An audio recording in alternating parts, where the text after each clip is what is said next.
अगर ये बात सच नहीं है तो ईद के दिन कितने जानवर ज़बह होते हैं बता दें। बकरीद के दिन कितने जानवर ज़बह होते हैं बता दें। मगर आज 26 जानवर जब बहादुरपुर में हो गए। क्या बात है साहब। हर घर में बिरयानी बनी हुई, सारे लोग नए नए जैकेट खरीदे हुए। अगर लिबास की खूबसूरती देखना हो तो बहादुरपुर में आके लोग देख लें। ये रहमत ईद के दिन जैकेट पहनने के लिए नहीं खरीदा है, जलसे के दिन पहनने के लिए जैकेट खरीदा है। हमारे सामने सारे नौजवानों के चेहरे मुस्कुरा रहे हैं। उड़ीसा के लोग आके देख लें कि भले ही मुजाहिद मिल्लत वहां है मगर मुजाहिद मिल्लत का जलवा बहादुरपुर में है। अल्लाह तबारक व तआला बहादुरपुर वालों को सलामत रखे और यहाँ के लोगों को आलिमों की कद्र करने और दीनी गुफ्तगू सुनने की तौफीक अता फरमाए। अगर आज नदीम से ज्यादा अगर मुझको नजराने मिल गया तब मैं उड़ीसा और बिहार में जाके इस बात का ऐलान करूंगा पूरे हिंदुस्तान में कि अगर दीन की खिदमत करने वालों को नवाजा जाता है तो कोई बहादुरपुर से जाके सीख ले। अल्लाह तबारक व तआला आप सबों को खूब बरकतें और रहमतें अता फरमाए। हालांकि आज जो आपका तेवर है बैठकर तकरीर सुनने का, तो इस मौके में कम से कम 4 घंटे की लंबी गुफ्तगू होनी चाहिए। लेकिन इत्तेफाक की बात है कि आज इस स्टेज के संचालक इलियास फैजी साहब ने मुझको सिर्फ 1 घंटा 15 मिनट का टाइम दिया और 1 घंटा 15 मिनट में अब क्या होगा वो आप सब लोग जानते हैं। आज मुझसे इम्तिहान लिया जा रहा है। जो आदमी 2, 2.5, 3 घंटे तक आजादाना ढंग से बोलने वाला हो उस आदमी को 1.25 घंटे में बोलना है। लेकिन अगर आपकी तवज्जो शामिल हाल रही तो 4 घंटे की गुफ्तगू 1 घंटे में मैं आपके सामने पहुंचा दूंगा। आधा घंटा तो जुमा में तकरीर कर ही दिया, हाँ उसको भी जोड़ लेंगे इसमें। बाकी अल्लाह तबारक व तआला जिस तरह आपका लिबास उजला है आपके दिल दिमाग को भी अल्लाह उसी तरह उजला फरमा दे। क्योंकि अल्लाह तबारक व तआला लिबास नहीं देखता है, अल्लाह ताला दिलों को देखता है। इन्नल्लाह ला यंजुरु इला सुवरिकुम व अमवालिकुम वलाकिन यंजुरु इला कुलूबिकुम व अअमालिकुम। Allah does not see your face, Allah does not see your health, Allah does not see your dress, Allah does not see your face, but Allah sees your heart. Allah sees your intention, Allah sees your deeds, Allah sees your action. साफ लफ्जों में अल्लाह सूरत नहीं देखता है, अल्लाह नीयत और दिलों को देखता है। लिबास रहे भले काला चलेगा लेकिन दिल उजला रहना चाहिए। दिल अगर उजला है उसकी पहचान क्या है? उसकी पहचान है कि जिस दिल में घमंड न हो, जिस दिल में कीना न हो, जिस दिल में कुदूरत न हो, जिस दिल में हसद न हो, जिस दिल में जलन न हो, जिस दिल में नफरत न हो, जिस दिल में सिर्फ और सिर्फ मोहब्बत हो, वो दिल दूध से भी ज्यादा सफेद और उजला होता है। इस्लाम उसी पे जोर देता है। किसी की गीबत पीछे नहीं हो, किसी की चुगलखोरी नहीं हो, न दौलत पे घमंड हो, न लिबास पे घमंड हो, न 2, 4, 10 कट्ठा जमीन पे घमंड हो, न बुलेट और न फॉर्चूनर पे घमंड हो। हाँ अगर घमंड ही करना है तो बस घमंड नहीं बल्कि नाज ये करें कि अमेरिका के एलन मस्क के पास खरबों रुपए की दौलत है मगर ईमान नहीं है। अमेरिका के बिल गेट्स के पास 50 से ज्यादा फैक्ट्रीज हैं मगर उनके पास नमाज, रोजे, हज्जो, ज़कात की दौलत नहीं है। हिंदुस्तान के मुकेश अंबानी, अमित शाह, मोदी जी और पंडित जी के पास एक उत्तर प्रदेश की हुकूमत और हिंदुस्तान की हुकूमत है मगर ईमान और इस्लाम की दौलत उसके पास नहीं है, तो अल्लाह का शुक्र और एहसान है कि जो दौलत न एलन मस्क के पास है, न बिल गेट्स के पास है, न हिंदुस्तान के अमीर शाह के पास है, न किसी मुकेश के पास है, वह दौलत अल्लाह ने हम मुसलमानों को अता फरमाई।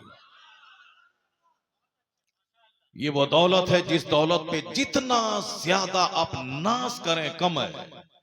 क्या आप चाहते हैं कि दुनिया में अल्लाह ताला आपको सोने चांदी का घर दे दे जिसमें 70-80 साल आप रहें, और मरने के बाद महासंख्यों साल की आग में आपको झोंक दे?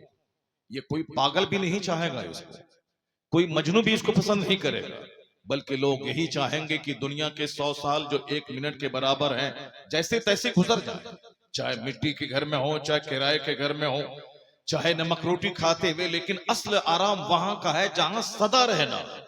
तो चाहे एलन मस्क हो या बिल गेट्स या हिंदुस्तान के मुकेश, इनके पास जो दौलतें हैं उससे सिर्फ दुनिया की चंद राहत मिल सकती है, मगर खरबों साल की जन्नत उसे नहीं मिलेगी। बहादुरपुर का एक मजदूर जो बंबई में जाके मजदूरी करता है, जो सिक्किम, मेघालय, गैंगटॉक में जाके मजदूरी करता है, जो यहां से बिहार, उत्तर प्रदेश की राजधानी लखनऊ में जाके मजदूरी करता है, वहां बाल बच्चे वतन सब कुछ छोड़ करके 2-4 पैसे कमा के लाता है, सर ढांपता है तो पांव खुलता है, घर मकान बनाता है तो ईद में कपड़े नहीं खरीद पाता, ईद में कपड़े खरीदता है तो अपनी बीमार माँ का इलाज नहीं करा पाता, अपनी बीमार माँ का इलाज कराए तो घर में फर्नीचर नहीं खरीद पाता, फर्नीचर कराए तो बेटी की शादी के लिए उसे 10 साल वेट करना पड़ता है, अगर सर ढांपे तो पांव खुलता है। ये भले ही मजबूरी हो, लेकिन इतना जान लें कि जो दौलत ईमान अल्लाह ने इनको दिया है, इसकी बदौलत भले ही दुनिया में खुशी आरजी मिले ना मिले, अल्लाह दायमी खुशी जन्नत की सूरत में इसको अता फरमा दिया। तो असल नेमत वो है जो परमानेंट हो, असल नेमत वो है जो प्रोविजनल और टेम्पररी न हो, असल नेमत वो है जो दायमी हो, हकीकी हो, इटर्नल हो, हमेशगी वाली नेमत हो। वह दौलत उसी को मिलती है जिसके दिल में अल्लाह मुस्तफा की मोहब्बत अता फरमा देता है। उसी मोहब्बत रसूल का नाम ईमान है जो अल्लाह ने आपको अता फरमा दी। इस पर जितना भी नाज करें कम है, बाकी दौलत पे कभी नाज नहीं करना। दौलत आज है कल खत्म। बहुत सारे लोग हैं जिनके पास 100 बीघा जमीन थी, लेकिन आज वह सड़क पे आ गए। बहुत सारे ऐसे लोग हैं जिन्होंने फॉर्च्यूनर खरीदी थी बंबई में आज से 10 साल पहले, आज उसके पास आल्टो तक नहीं है, सारी चीजें बिक गई। कौन है जो इस दुनिया को चलाता है? कौन है जो इस दुनिया को का संचालन करता है? कौन है जिसने इस दुनिया को पैदा किया? कौन है जो बादशाह के बेटे को भिखारी और भिखारी के बेटे को बादशाह बना देता? यह इस्लाम का बेसिक और बुनियादी अकीदा है, इसी को गिरह बांध कर रख लेना। बस ये इस्लाम का बेसिक अकीदा है कि ला इलाहा इल्लल्लाह, नहीं है कोई माबूद सिवाय अल्लाह के। वही अल्लाह है जो जमीन आसमान का खालिक है, वही अल्लाह है जो सारी दुनिया को चलाता है, वही अल्लाह है जो एक पानी के नापाक कतरे से मेरी पैदाइश की है, वही अल्लाह है जो हमें माँ के पेट में माँ का माहवारी खून रोक कर मेरे खाने का इंतजाम किया है, वही अल्लाह है जो मेरे पैदा होने के फौरन बाद माँ की खुश्क छाती में दूध का दरिया बहा के मेरी रोजी का इंतजाम किया है, वही अल्लाह है जो मेरी माँ के दिल में मेरी मोहब्बत डालकर मेरे पेशाब और पखाने वाले कपड़े को धोने की मोहब्बत उसके दिल में डाल दी। अगर ये मोहब्बत अल्लाह माँ के दिल में न डाले तो कोई बच्चा जिंदा न रह पाएगा, चूंकि वह पेशाब पखाना करके ही मर जाएगा, कोई उसका धोने वाला नहीं रह जाएगा। एक माँ ही का जिगर है जो अपने बाल बच्चों के पेशाब पखाने को धोकर नर्स की तरह उसे बोझ नहीं समझती है, उसे खिदमत समझकर मोहब्बत का मुजाहिरा करके खुश होती है कि अल्लाह ने मुझे औलाद दी है, और उसकी खिदमत करने में उतना मजा मिलता है जितना सोने चांदी के घर में उसको नींद नहीं आती हो, उतना अपने बच्चों के पेशाब वाले गीले बिस्तर पे सोने में मजा आता है। ये लज्जतें किसने रखती है? खिदमत की लज्जत। कौन है जो अल्लाह मेरी परवरिश का इंतजाम करते हुए मेरी माँ के दिल में मोहब्बत अता कर दिया? वही है जो सारी कायनात का खालिक और मालिक है। वही है। मौला अली कहते हैं कि मैं पहचान गया कि मेरा कोई मालिक है। कैसे पहचान गया? अरफ तो रब्बी बेफस्खिल अज़ाइम। मौला अली कहते हैं कि जब मेरे अज़ाइम टूट जाते, मेरा इरादा टूट जाता है, मैं चाहता कुछ हूं और हो कुछ जाता है।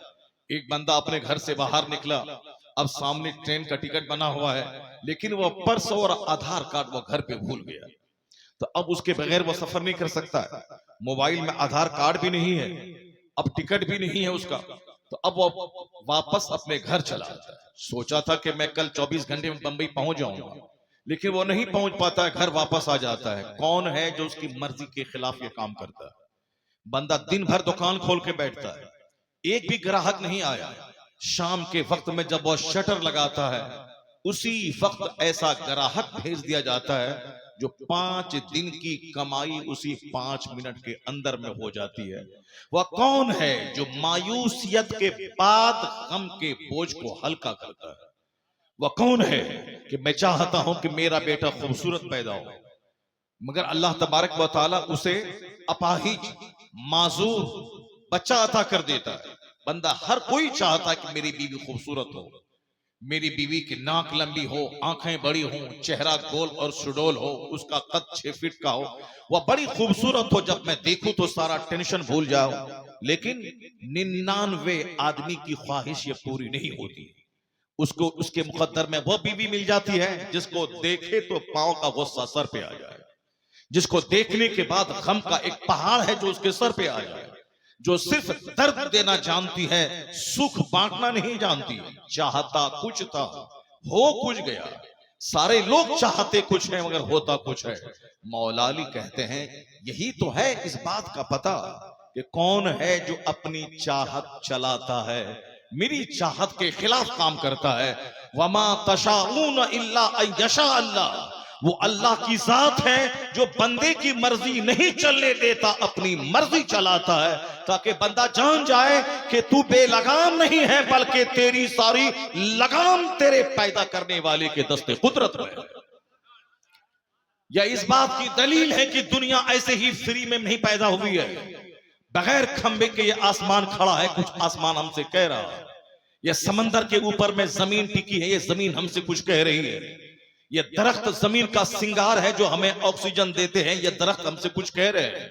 ये रात और दिन की तब्दीली हमसे कुछ कह रही है। बेवकूफ वो है जो सिर्फ खाए पिए, कपड़ा पहने, पेशाब पखाना करे और सोए और मर जाए, 2-4 बच्चे पैदा करे और मर जाए।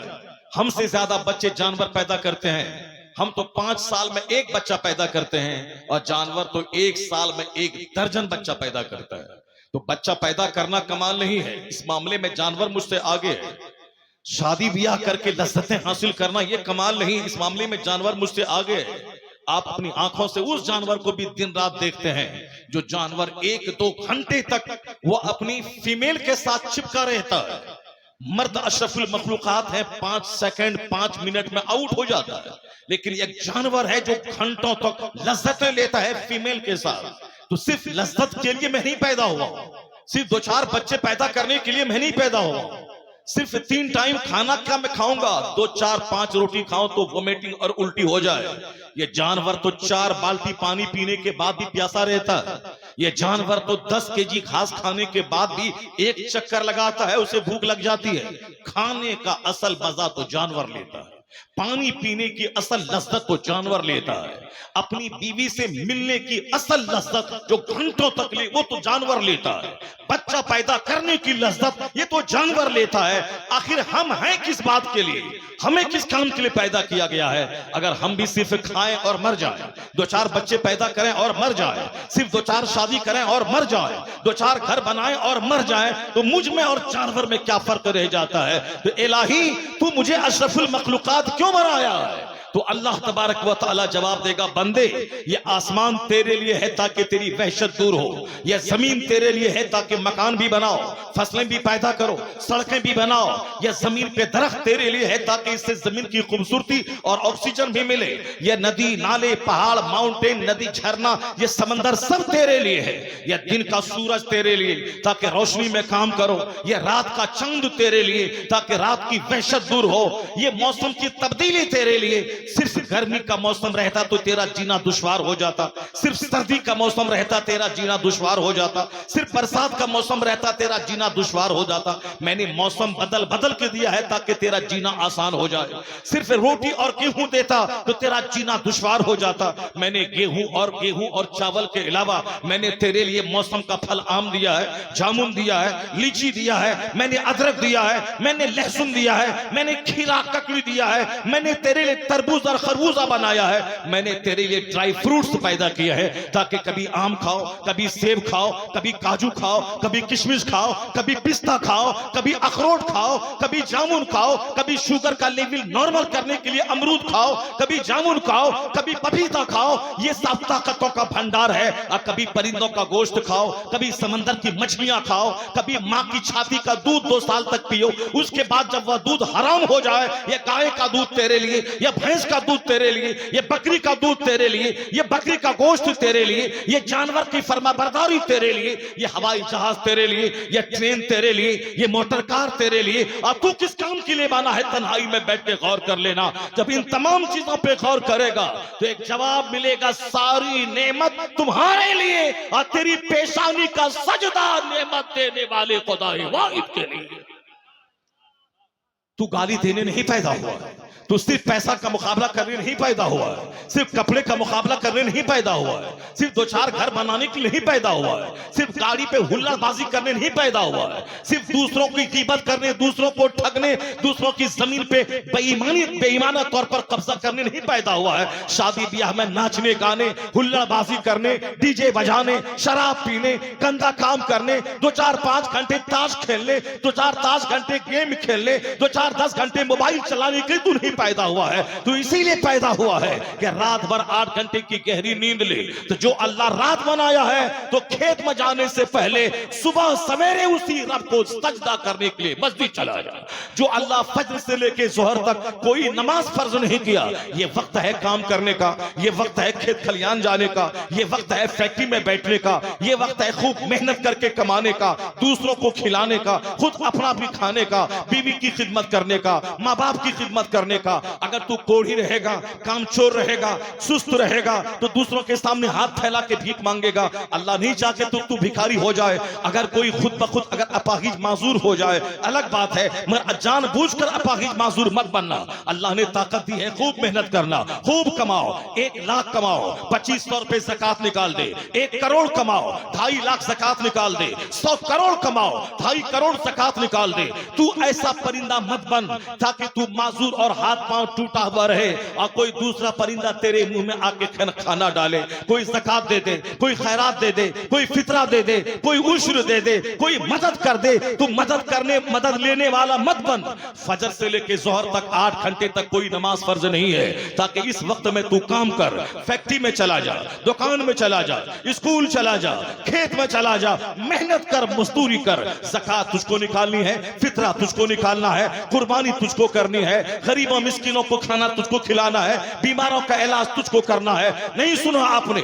आज मुस्लिम समाज में बेशुमार गरीब और मजदूर और मिस्किन कदम कदम पे मिलते हैं। रमजान के मौसम में रसीद लेके भिखारी, ऐसा लगता है जैसे मुसलमान भिखारियों की कौम है। यानी ये भिखारी कौम है ये मुसलमान। चाहे दिल्ली में हो या कलकत्ता में हो या बंबई में हो या बिहार में हो, हर जगहों पे भिखारी कदम कदम पे मिलते हैं। चाहे पौष भिखारी रहे, चाहे लंके भिखारी रहे, यानी ये कौम भिखारी बन गई। जिस कौम को 1 करोड़ में 2.5 लाख ज़कात निकालना था, 100 करोड़ में 2.5 करोड़ ज़कात निकालना था, जमीन से फसल पैदा हो उसका उश्र निकालना है, निस्फ उश्र निकालना है, 1 लाख के बकरे का गोश्त से खैरात करना है। अगर घर में कोई बीमार पड़े और सदका करे तो वो सदका गरीबों मिस्किनों में बांट दे। यानी जिसके हुक्म मिला है कि खेती कटने के दिन उसका हक निकाल, जिसको हुक्म मिला है अपने माल की ज़कात निकाल, जेवर की ज़कात निकाल, अपने माले तिजारत की ज़कात निकाल, अगर जानवर है तो उसकी ज़कात निकाल। ज़कात किसके लिए है? वह माजूरों के लिए, वह मजबूरों के लिए, वह मिस्किनों के लिए। यानी जो मिस्किन है,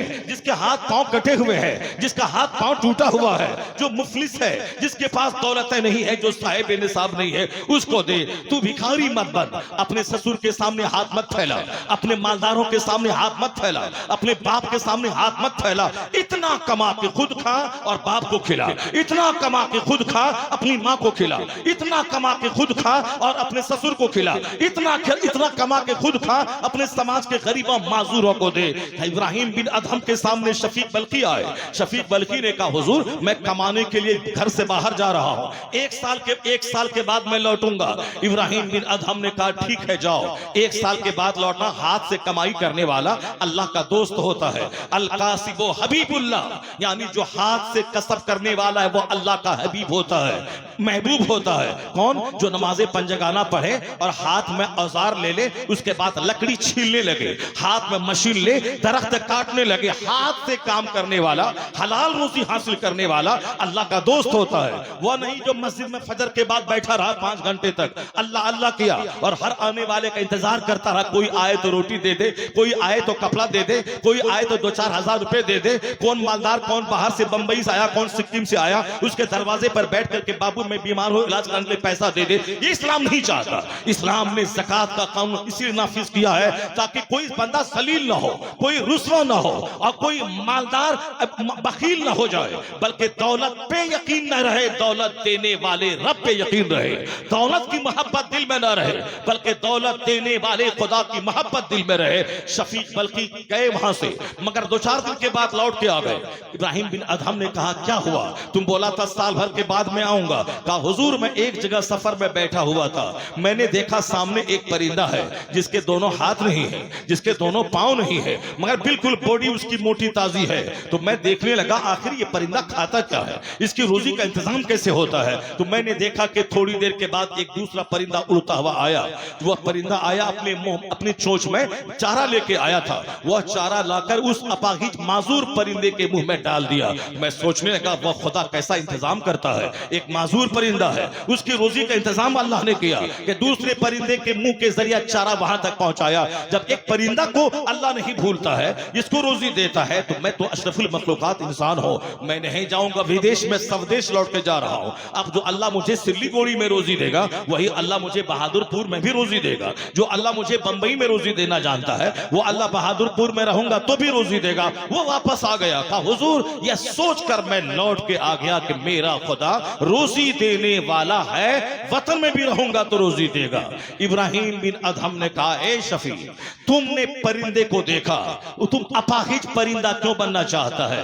तुम एक माजूर परिंदा क्यों बनना चाहता है कि दूसरा परिंदा लाके उसको खिला रहा है? तुम माजूर परिंदा क्यों बनना चाहता है? तुम माजूर परिंदा को तो देखा, लेकिन तुम वो परिंदा बन जो खुद खाता है और चोंच में लाके दूसरे को खिलाता है। तो तुम माजूर मत बन, उस परिंदे को देख जो खुद खाता है, दूसरों को खिलाता है, उसकी तरह बन जा। अल्लाह यही चाहता है कि तू कमा, खुद खा, दूसरों को खिला, दूसरों को खिलाता रहेगा, अल्लाह तेरी रोजी में इजाफा फरमाता रहेगा, अल्लाह तेरी रोजी में बरकतें अता करता रहेगा। तू माजूर मत बन, तू कोढ़ी मत बन। हिकमत समझ के फजर से लेके जोहर के बीच 8 घंटे में कोई नमाज फर्ज नहीं है। इशराक पढ़ेगा बंदा सवाब मिलेगा, नहीं पढ़ेगा कोई गुनाह नहीं है। चाश्त पढ़ेगा सवाब मिलेगा, नहीं पढ़ेगा कोई गुनाह नहीं है। लेकिन कोई नमाज फर्ज नहीं है। फर्ज इसलिए नहीं है कि वह वक्त है काम करने का, वह वक्त है स्कूल जाने का, वह वक्त है पढ़ाई करने का, वह वक्त है खेत जाने का, वह वक्त है दफ्तर जाने का। मुसलमान भिखारी नहीं, मुसलमान तो सारी दुनिया में अनाथालय का एक सिस्टम पैदा किया है। सारी दुनिया में आज बंदरास में अगर अनाथालय ऑर्फेनेज है, उस ऑर्फेनेज में लाखों अनाथ बच्चे पल रहे हैं, तो एहसान इस्लाम का है जिसने यतीम खाना कायम करने का मजाज दिया, यतीमों की परवरिश का मजाज दिया। आज अगर बंबई में ऑर्फेनेज यतीम खाना खुला हुआ है, उस यतीम खाने को खोलने में इस्लाम का रोल है। इस्लाम ने कहा है कि जिसके बाप मर गए, बच्चा अनाथ हो गया, उस अनाथ को कौन पालेगा? हुजूर फरमाते हैं जिसने यतीम के सर पे हाथ दस्ते शफकत फेरा, तो जितना बाल उसके हाथ के नीचे आएंगे, उतने बाल के बराबर अल्लाह उसको नेकी अता फरमाएगा। और जिस घर में यतीम पाला जाता है, उस घर पे खुदा की खुसूसी रहमतें नाजिल होती है। और जो बेटी, जिस बेटी की शादी हुई थी, वह बेटी अगर वापस पलट के बाप के पास आ गई, यानी उसके शौहर ने तलाक दे दिया या उसका शौहर मर गया, वह बेटी वापस बाप के पास आ गई, हुजूर हुजूर फरमाते हैं जितना भी सदका तुम करता है, चाहे मरीजों को दे, चाहे तू गरीबों को दे, चाहे मिस्किनों को दे, चाहे जितना भी सदका करे, सबसे बेहतरीन सदका वो है जो एक बाप अपनी लौटी हुई बेटी पे करता है। इस्लाम ने उस लौटी हुई बेटी का ख्याल रखा कि वरना इसका कौन सहारा होगा। इनका शौहर मर गया, इनके शौहर ने तलाक दे दी, अब इनका सहारा कौन होगा। हुजूर कहते हैं जो बाप अपनी उस लौटाई गई बेटी पे जो माल खर्च करता है, खिलाने पर, कपड़ा पहनाने पर, वो माल उसकी तरफ से सदका है और बेहतरीन सदका है, उसको सबसे बड़ा अजर मिलेगा। इस्लाम ने यतीमों का ख्याल किया, इस्लाम ने बेवाओं का ख्याल किया, इस्लाम ने माजूरों का ख्याल किया। और हुजूर फरमाते हैं मन आला जारियतैन, जिसने दो बेटी को पाला तो कयामत के दिन वह हुजूर के साथ ऐसे जन्नत में रहेगा जैसे दो उंगलियां आपस में मिली होती है। कहा गया 3 बेटियां, 4 बेटियां, 2 बेटियां, यहां तक रावी कहते हैं एक बेटी का नाम भी अगर लिया जाता तो हुजूर यही हुक्म फरमाते। चूंकि औरतें कमजोर है, ये बाप के सर पे रहती है, बाप ये बोझ समझता है, ये शौहर के घर में जाती है, शौहर उसे बोझ समझता है, ये अपने बाल बच्चों के लिए बोझ रहती है। इस्लाम ने इस बोझ को इतना आसान बनाया कि जब तक एक बाप अपनी बेटी को शादी दिलाने तक उसको बोझ नहीं समझता है, परवरिश करता है, उसके लिए जन्नत की जमानत है। अगर उसको अदब सिखाए, उसको शादी दिला दे, जन्नत की जमानत है। इस्लाम कहता है कि जो शौहर अपनी बीवी के मुंह में लुकमा डालता हो, हर लुकमा के बदले में नेकी मिलेगी। इस्लाम कहता है ये औरत बोझ नहीं है, अगर तू औलाद है तो तेरी जन्नत मां के पांव के नीचे है। ये बता दे जिसने औरतों के साथ रेप किया, जिसने औरतों का किडनैप किया, जिसने औरतों के हाथ पांव काट डाले, जिसने औरतों की शर्मगाहों में लूहे घुसेड़ दिया, जिसने औरतों को जिंदा ज़बह कर दिया, जिसने औरतों को डाइन कहा, जिसने औरतों को जलील किया, जिसने औरतों को मनहूस कहा, आज वो सीना तान के चल रहा है कि हमने औरतों को सुरक्षा दी है, हमने बेटियां पढ़ाओ बेटियां बढ़ाओ का नारा हमने दिया है। हकीकत तो यही है, चाहे 1000 सीना तान के चले, लेकिन अगर दुनिया में औरतों को आज सम्मान मिला है, औरतों को सुरक्षा मिली है, अगर औरतें अपने बाप की आंखों का तारा है, औरतें अपने शौहर की आंखों का तारा है, औरतें अपनी औलाद की आंखों का तारा है, यह एहसान न किसी गांधी का है, यह एहसान न किसी अमेरिका के वाशिंगटन का है, यह एहसान न किसी रूस के माओजे तुंग का है, यह एहसान न किसी चाइना के माओजे तुंग का है, न किसी कोलंबस का है। अगर यह आज औरतें रानी है, यह एहसान सिर्फ और सिर्फ मोहम्मद अरबी सल्लल्लाहु अलैहि वसल्लम का है, यह एहसान मज़हब इस्लाम का है। इस्लाम ने सारी बातें खोल खोल कर बता दी है।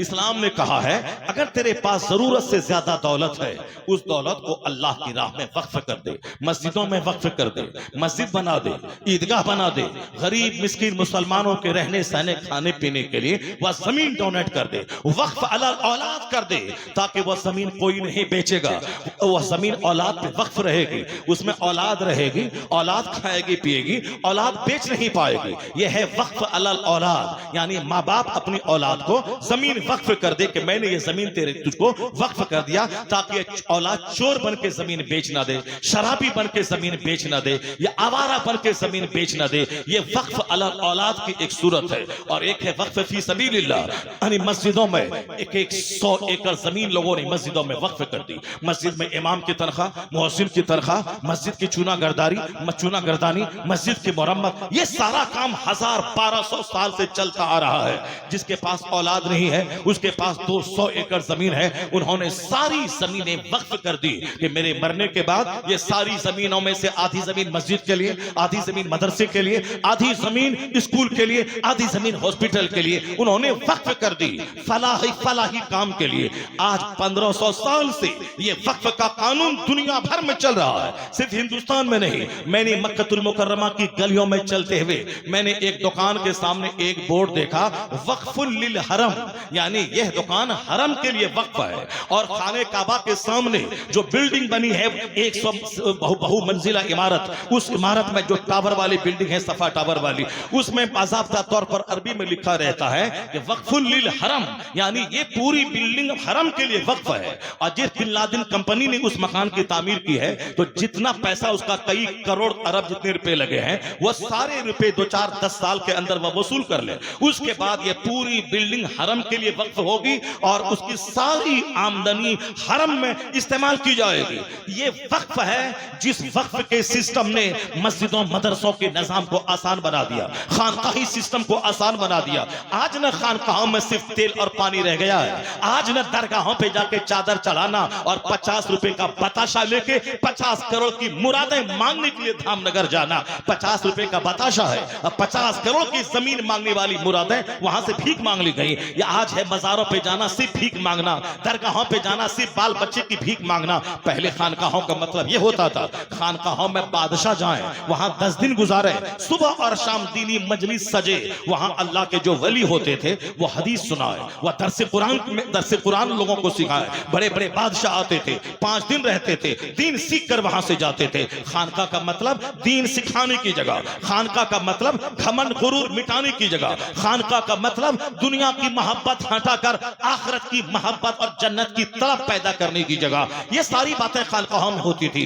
500 लोग खानकाहों में रहते थे। सरकार गौसे आजम की खानकाह में हजारों लोग रहा करते थे। वह सारे लोग दीन सीखने आते थे, वह सब मुराद मांगने पानी पे दम करवाने नहीं आते थे। ये तो हम जैसे छोटे लोगों ने खानकाह का जो बड़ा काम था उस बड़े काम को लाके छोटे काम पे रख दिया कि मुराद मांग लें, मुराद पूरी हो जाके चादर चढ़ा दें, उसके बाद कोई बड़ा मैटर हो कब्र पे चले जाएं, वहां जाके मुराद मांग लें। ये हम जैसे छोटों का काम है, लेकिन इस खानकाह का बड़ा काम यही है। हजरत इमाम शाफी फरमाते हैं जब मुझे किसी मसले में उलझन हो जाती है तो मैं इमाम आजम अबू हनीफा के मजार पे जाता हूं, वहां आसपास में 2 रकात नमाज पढ़ता हूं, उनकी कब्र के वसीले से अल्लाह से दुआ करता हूं, तो वो मसला मुझको समझ में आ जाता है। यानी जिसने लाखों मसले निकाले कुरान हदीस की आयतों और रिवायतों से, वो कहते जब कोई मसला समझ में नहीं आता तो मैं इमाम आजम के मजार पे चला जाता हूं, वहां जाने के बाद चादर नहीं चलाता हूं, वहां जाने के बाद 50 केजी फूल नहीं डालता हूं, वहां जाने के बाद लोहमान और अगरबत्ती नहीं सुलगाता हूं, वहां जाने के बाद कब्र का तवाफ नहीं करता हूं। कब्र का तवाफ करना हराम है, कब्र को सजदा करना हराम है, कब्र पे बिला वजह चादरों की पार लगाना बना है, कब्र का तवाफ करना हराम है, कब्र से 4 हाथ दूरी पे रहना चाहिए, आला हजरत का फतवा है और बुजुर्गान दीन का ही कौल है। अब वहां जाके कब्र के आसपास जो मस्जिदें बनी है वहां जाके 2 रकात नमाज पढ़े, अल्लाह रब्बुल इज्जत से दुआ करे और उस कब्र वाले वली के वसीले से दुआ करे। इलाही गौसे आजम का वसीला है, यह गरीब नवाज की कब्र में जो अल्लाह के वली आराम है, इनका गरीब नवाज आराम फरमा है, इनका वास्ता है। अल्लाह के वली की कब्र का वास्ता अल्लाह को दे, उनकी आरामगाह का वास्ता दे, अल्लाह के वली की इबादतों रियाजतों उनके सजदों का वास्ता अल्लाह को दे, उनकी दीनी खिदमतों का वास्ता अल्लाह को दे। इलाही गरीब नवाज की दीनी खिदमत का वास्ता है, उन्होंने 90 लाख काफिरों को साहिब ईमान बनाया, उनकी दीनी खिदमतों का वास्ता है। तू मेरी मुराद पूरी फरमा दे, मुझे मेरी हाजतें पूरी फरमा दे, मेरे बच्चे को शिफा दे दे। ये है असल मुराद मांगने का तरीका, न कि बाबा गरीब नवाज, न कि बाबा मुजाहिद मिल्लत, मेरा बच्चा बीमार है अच्छा कर दीजिए, हम फला प्लॉट बिक रहा है 1 करोड़ में 1 लाख रुपए, 50 लाख तो है, 50 लाख का इंतजाम करवा दीजिए। ये दुनियादारों की कहानी है। दीनदार लोग अल्लाह के वलियों के मजार पे जाके वहां इबादत करते थे। गरीब नवाज के आस्थाने के करीब बाबा फरीद का चिल्ला है, उस चिल्ले के पास औरतों की भीड़ लगी रहती है। औरतें वहां जाके भीख मांगती हैं कि मेरा शौहर, मेरा बेटा, मेरा दामाद, मेरी जवान बेटी, मेरा जवान बेटा, कोई रिश्ता नहीं मिल रहा है। यानी बस इनको सिर्फ यही चाहिए, सीना पीटना है, मुरादें मांगनी है। और सब मुरादें क्या मांगनी है? जिससे तिससे मुरादें मांगनी है। गुहाल में चले जाना है, वहां बैगन डाल देना है और वहां जानवरों से मिन्नतें मांगनी है। यह शिर्क है, यह हराम है, काफिर हो जाओगे। अगर तुमने जंगल में जाके बैगन को डाल के बैगन से मुरादें मांगी और तुमने जानवर से मुरादें मांगी, अगर तुम किसी तुम पूरी में चले गए, वहां तुमने किसी काफिर और मुशरिक के पास जाके तुमने मांगी, ईमान खत्म, निकाह खत्म, सारे औलाद तेरे हरामी और वदुज़ना पैदा होती रहेंगी। इसलिए जबान से कोई काफिराना जुमला न निकले और कोई काफिराना काम न हो। गुस्से में कोई ऐसा कुफ्र मत बक जाना कि तेरा निकाह टूट जाए और तेरी बीवी तेरे लिए हराम हो जाए। मुसलमान पहले सोचता है फिर बोलता है, पहले गौर व फिक्र करता है तब बोलता है। मुसलमान दरगाहों पे वो काम करने नहीं जाता है जो काम एक गैर मुस्लिम करने के लिए मठों में जाता है, मंदिरों में जाता है। वह मंदिरों में अपने हाथ से मूर्ति बनाता है, उस मूर्ति के सामने जाके मुरादें मांगता है और फिर उस मूर्ति को उठा के पानी में फेंक देता है या उसी को खुदा समझता है। यही वजह है कि अपने हाथों से कोई शक्ल बनाया, उसको जब तक चाहा खूब नचाया और लोगों से चंदा वसूल किया, खूब नाचा गया, डीजे बजाया, उसके बाद अपने हाथों से जुलूस निकाल के मुसलमानों को गाली गालियां देकर उसे पानी में फेंक डाला। ये बता दे कि तू उसको खुदा कहता है जो तुमने अपने हाथों से बनाया है, और उससे तू मुरादें मांग रहा है जिसको तू उठा के पानी में फेंक देगा। दुनिया में सबसे ज्यादा घटिया तरीन फिक्र अगर किसी की है वो यही फिक्र काफिराना है कि एक आदमी अपने हाथ से कुछ बनाए, उसको खुदा कह दे, उससे मुरादें मांगे, फिर उठा के उसी को पानी में फेंक डाले। इससे ज्यादा घटिया फिक्र और किसकी हो सकती है? तो हमारा त्योहार हमको बुरा कहेगा ही, हमारे सिस्टम को बुरा कहेगा ही। हमारा तो 5 दिन रोजाना 5 टाइम नमाज फर्ज है, लेकिन ईद का त्योहार जो सबसे बड़ा त्योहार है, उस त्योहार में बता दे कि डीजे बजता है, बता दे कि नाच होता है, उस त्योहार में बता दे कि कोई खुराफात करते हैं। अगर मुट्ठी भर कुछ लोग खुराफात करें उसको नहीं देखा जाएगा, बल्कि जो इस्लाम समझाता है, जो इस्लाम के बारे में बताता है, जो इस्लाम की स्टडी करता है, ये बता दे उसने कभी बताया है आज ईद का दिन है, चलो आज तनीमा हाल भर देंगे, आज ईद का दिन है, नाचते हुए ईदगाह जाएंगे, आज ईद का दिन है, नाचते हुए ईदगाह से घर आएंगे और चल चल के बफे सिस्टम में नाच नाच के खाएंगे, और आज का दिन है, आज दूसरों की बहू बेटी पे बुरी निगाह डालेंगे, अपनी बीवी तो फीकी हो गई, अब दूसरों की बीवी पे निगाहें डालेंगे, उसका हाथ पकड़ेंगे, क्यों साहब ईद का दिन है, बुरा मत मानो आज ईद का दिन है, दूसरों की आबरू लूटेंगे, शराब पिएंगे और जबरदस्ती अपनी बातें दूसरों पे थोपेंगे। ये कोई बता दे पूरी दुनिया में होता हो।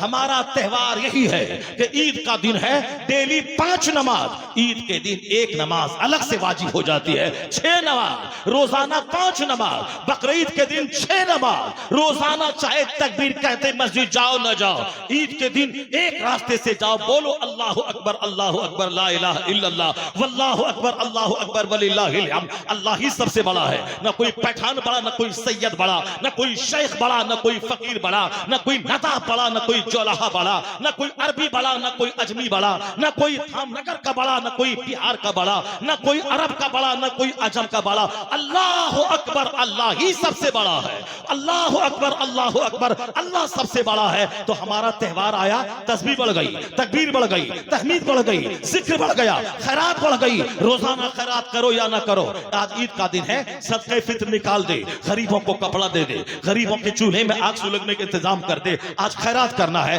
ये हमारा त्योहार है। मस्जिद में घुस जा, मस्जिद में एक चूटी की तस्वीर नहीं मिलेगी, मस्जिद में एक सांप की तस्वीर नहीं मिलेगी, मस्जिद में एक रेंगने वाले पर कीड़े मकोड़े की तस्वीर नहीं मिलेगी। हमारा दीवार, हमारी दीवार, हमारा मेहराब, हमारा मेंबर, हमारा मुसल्ला, मस्जिदों का सिस्टम देख ले। अगर दिल जिंदा है तो कलमा पढ़ के मुसलमान हो जाएगा, अगर दिल जिंदा है तो अल्लाह रब्बुल इज्जत को सजदा करेगा। अगर वहां कोई घुस जाए जहां एक तरफ खून है, एक तरफ जानवर की तस्वीर है, एक तरफ सांप की तस्वीर है, एक तरफ बंदर की तस्वीर है, इस पाकीज़ा कौम को तू नीचा दिखाएगा? नहीं दिखा पाएगा। इससे पहले भी लोगों ने नीचा दिखाया था, जो बहुत बड़ा ताकतवर था उसने भी नीचा दिखाया था। जनाब इब्राहिम को नमरूद ने आग में डलवा दिया, जनाब फिरौन ने जनाब मूसा अलैहिस्सलाम के मारने का प्लान बनाया, शद्दाद ने नबी को झुठलाते हुए खुद साख्ता जन्नत बनाई, अबू जहल ने मेरे पैगंबर के कत्ल का प्लान बनाया। लेकिन हुआ क्या? हुआ यही कि नमरूद को एक मामूली मच्छर से अल्लाह ने तबाह कर दिया। आज मूसा इब्राहिम जिंदा है, नमरूद तबाह बर्बाद हो गया। फिरौन को अल्लाह ने दरिया में तापा तड़पा के मार दिया, आज फिरौन मुर्दा है। अगर मूसा अलैहिस्सलाम आज नमाजों में जिंदा है, आज मूसा अलैहिस्सलाम जिंदा है, नमरूद मर गया, सब्र जिंदा है, जुल्म मर गया, आज इब्राहिम अलैहिस्सलाम जिंदा है, नमरूद मर गया, आज फिरौन मर गया, आज मूसा अलैहिस्सलाम जिंदा है, शद्दाद मर गया, अपनी बनाई हुई जन्नत में दाखिल नहीं हो सका। अल्लाह ने जबरदस्त आंधी भेजकर उसका गुरूर तोड़ डाला। बरस में खुद साख्ता जन्नत की तामीर की थी, दुनिया भर से हीरे जवाहरात को मंगवाया था, सोने चांदी की ईंटों से जन्नत की तामीर की थी, उस जन्नत में घुस नहीं पाया। शद्दाद उसके तमाम मानने वालों को घर में प्रवेश करने से पहले बुरी मौत के घाट उतार दिया गया। कौन है जो कल के नमरूद को नहीं छोड़ा, कल के फिरौन को नहीं छोड़ा, कल के शद्दाद को नहीं छोड़ा, कल के हामान को नहीं छोड़ा, कल के कारून को जमीन में धंसा दिया, कल के अबू जहल को जो मुस्तफा के कत्ल का प्लान बनाया था, मैदान बद्र में 2 छोटे छोटे बच्चों के हाथों इस अरब के सोरमा को बुरी मौत के घाट उतार दिया। इसलिए एक कौम मुस्लिम, ये ड्रामे और नाच गाने से मुतासिर मत होना। चाहे तेरे हाथ में ताकत है, तू जज को खरीद करके फैसला बदल ले, चाहे तेरे हाथ में अपने मेंबर हैं, चाहे उसे घूस देकर, रिश्वत देकर, अपने बिल की हिमायत में उससे वोटिंग लेकर तू वक्त की जायदाद को हड़पने का प्लान बना ले। हम कमजोर हैं मगर मेरा खुदा ताकतवर है, मेरी मुस्तफा ताकतवर है। इसलिए यकीन रख लेना, गिरह बांध लेना, मेरा खुदा वो है जो कल के नमरूद को नहीं छोड़ा, वो आज के नमरूद को भी नहीं छोड़ेगा। जो कल के फिरौन को नहीं छोड़ा, वो आज के फिरौन को नहीं छोड़ेगा। जो कल के अबू जहल को नहीं छोड़ा, वो आज के अबू जहल को नहीं छोड़ा। कुफ्र मिट जाएगा, हक हमेशा गालिब होता चला आया है, कयामत तक गालिब होता रहेगा। नारे तकबीर, नारे रिसालत, अज़मत इस्लाम, नारे तकबीर। एक कौम मुस्लिम जो सांप के सामने सजदा करता हो इसको इज्जत मिल जाएगी, और जो खुदाए वाहिद को सजदा करता हो वह जलील हो जाएगा। जो शराब पीता हो उसको इज्जत मिल जाएगी, और जो शराब की बूंद बूंद को हराम समझता हो वह जलील हो जाएगा। जो ज़िना करता हो उसको इज्जत मिल जाएगी, और जो हलाल तरीके से अपनी बीवी से सोहबत करता हो वह जलील हो जाएगा। जो चरस पीता हो वह इज्जत मिल जाएगी, और जो चरस को हराम समझता हो उसको जलील हो जाएगा। जो दूसरों की प्रॉपर्टी पे कासिबाना कब्जा करता हो वो इज्जत वाला हो जाएगा। जो एक एक बारिश जमीन को फूंक फूंक के अपने हक में इस्तेमाल करता हो वह जलील हो जाएगा। एक कौम में मुस्लिम सुन ले, मौलाना की बात झूठी हो सकती है, पीर साहब की बात झूठी हो सकती है, आम लेक्चर की बात झूठी हो सकती है, नेता की बात झूठी हो सकती है। जिस खुदा का कलमा पढ़ते हो वह खुदा सच्चा, उस खुदा का कलाम सच्चा, कुरान सच्चा, मुस्तफा की हदीस सच्ची, मुस्तफा अल्लाह का नुमाइंदा है, अल्लाह सच्चा, अल्लाह का पैगंबर सच्चा। तो दुनिया के नेता की बात मत सुनना, कोई मौलाना अपनी बात बोले उसकी बात मत सुनना, मगर कुरान सुनना। कुरान में अल्लाह कहता है युरीदूना लियुत्फिउ नूरल्लाहि बिअफ़वाहिहिम वल्लाहु मुतिम्मु नूरी। अल्लाह कहता है ये मुशरिक अपने मुंह से इस्लाम का चिराग बुझाना चाहते हैं, अल्लाह उस नूर को पूरा करना चाहता है। जो काफिर चाहेगा नहीं होगा, इस्लाम का नूर मुकम्मल होके रहेगा। इसी की तशरीह मुस्तफा हदीस में करते हैं, ला यबका अला ज़हरिल अर्द बैतुम मदरियम वला वब्र इल्ला अदखलहुल्लाहु कलिमतल इस्लाम। इस रुए जमीन पर कोई कच्चा घर नहीं बचेगा, कोई पक्का घर नहीं बचेगा, मगर वहां अल्लाह इस्लाम का कलमा दाखिल फरमा देगा। इसलिए तुम्हें नर्वस नहीं होना है, तुम्हें मायूस नहीं होना है, तुम्हें एहसास कमतरी का शिकार नहीं होना है। अगर तू गुनहगार है तो क्या हुआ, तेरा खुदा ते परवरदिगार वो मालिक मुख्तार है, वो पाक है, वो पाक परवरदिगार है, वो ताकत वाला है, वो इस सारी कायनात का खालिक है। सबसे पहले अगर कोई मन के खिलाफ कोई काम हो जाए कि हम चाहते कुछ थे हो कुछ गया, तो अब उसी रब्बे करीम की रस्सी को मजबूती से थाम ले, तौबा कर ले, मस्जिद को आबाद कर, सजदा कर, आंसू बहा। जहां 200 करोड़ मुसलमान आंसू जहां बहाया, जो काम एटम बम से नहीं होगा वह काम आंसू के कतरे से निकल जाएगा, वह काम रूहानियत से निकल जाएगा। आज तुम्हारी आंखों के आंसू सूख चुके हैं, आज तुम काफिरों की तरह मकान के मुकाबले में लग गए हो, काफिरों की तरह कपड़े के मुकाबले में लग गए हो, काफिरों की तरह जमीन की खरीदारी के मुकाबले में लग गए हो। जबकि हुजूर ने कहा था फला तत्तखिजू ज़ैअ फतरगबू फी दुनिया, मालो असबाब की खरीदारी के पीछे मत पड़ना वरना तू दुनिया की तरफ माइल हो जाएगा। ये दुनिया तुम्हें फुर्सत नहीं देगी जी भर के सजदा करने की, यह दुनिया तुम्हें फुर्सत नहीं देगी जी भर के तिलावत करने की, यह दुनिया तुम्हें मोहलत नहीं देगी आखिरत की फिक्र करने की। एक जमीन के बाद दूसरी जमीन, एक मकान के बाद दूसरा मकान, एक प्लॉट के बाद दूसरा प्लॉट, इसी में अचानक चक्कर आएगा, मौत आएगी, गिर जाओगे और सड़ने के लिए कब्रिस्तान पहुंच जाओगे। तो अफसोस होगा कि जी भर के मैंने खैरात नहीं की, जी भर के मैंने सजदा नहीं किया। इसलिए ज्यादा मालो असबाब की खरीदारी के चक्कर में नहीं पड़ना है। लोग मशवरा देते हैं साहब मौलाना साहब आज आपका जलवा है पूरे हिंदुस्तान में, पैसे आपके पास हैं, हर साल 2-2 प्लॉट खरीद लीजिए ताकि बाल बच्चों को 10-20 प्लॉट छोड़ के मरिएगा, वरना आज अगर मर गए तो बच्चों का क्या होगा। क्या गंदी गंदी बातें बोलता है यार। काफिर जो बात बोलता है वही बात तुम बोलता है, जो बात मुशरिक बोलते वही बात तुम बोलता है। मुशरिकों की बातें क्यों बोलता है, जबकि इस्लाम का बुनियादी अकीदा है वमा मिन दाब्बतिन फिल अर्द इल्ला अल्लाह रिज़्क़ुहा, जमीन पर चलने वाला कोई चौपाया ऐसा नहीं है जिसकी रोजी का जिम्मा अल्लाह ने न लिया हो। सबकी रोजी का जिम्मा अल्लाह ने लिया है। जब तुझको अल्लाह ने पाला है तो वही अल्लाह तेरी औलाद को भी पालेगा।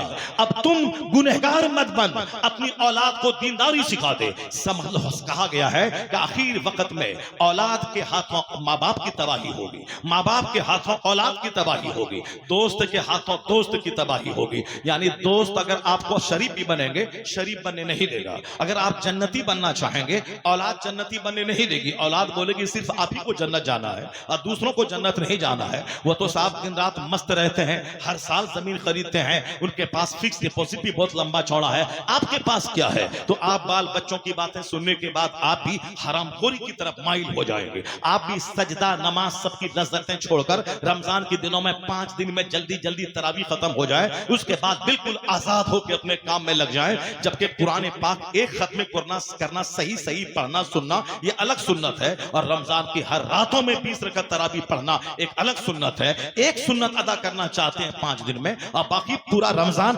कारोबार करने के लिए इस शहर में उस शहर में जाएं। जब इस शहर में उस शहर में जाके खाना खाते हो, इफ्तारी करते हो, सहरी करते हो, तो फिर थोड़ा सा टाइम निकाल के 20 रकात तरावी तो पढ़ी जा सकती है, चाहे बम्बई जाएं। मैंने रमजान में शबे कदर में खिताब करने में हैदराबाद गया, वहां मैं 2 दिन रहा। जुमातुल विदा का खिताब मैंने वहां किया, एक दिन मैंने दूसरी जगह पे मैंने खिताब किया, मगर एक रात भी मेरी 20 रकात तरावी नहीं छूटी। एक खत्म कुरान मैंने किया, उस दौरान मैंने खिताब किया, यानी मैंने पूरी तरावी सुनी। उसके बाद फिर मैं जलसे के लिए 100 किलोमीटर दूर जाकर के मैंने वहां खिताब किया। फिर वहां से वापस आके मैं अपने घर में मैंने सहरी खाई। उसके बाद फिर जो अपने मामूलात थे दूसरे दिन के मामूलात मेरे रहे। मैं हैदराबाद गया, वहां मेरी नमाज तरावी नहीं छूटी, वहां मैं 2 दिन रहा, वहां मेरा रोजा नहीं छूटा। एक बहाना है कि काम करने जाना है, जल्दी से तरावी से छुट्टी पाले। कुरान पाक सुनना इसीलिए था कि कुरान पाक word to word resource of energy है, हर्फ बहर्फ ताकत हासिल करने का जरिया है, ताकि बंदा गौर से सुने, कुरान पाक के पैगाम को सीने में जगह दे और ताकतवर हो जाए। 30 दिन कुरान सुने, 11 महीने तक उस सुने हुए का रूहानी असर अपने सीने में महसूस करे। ये है कुरान पाक सुनाने का और पढ़वाने का असर। माह रमजान में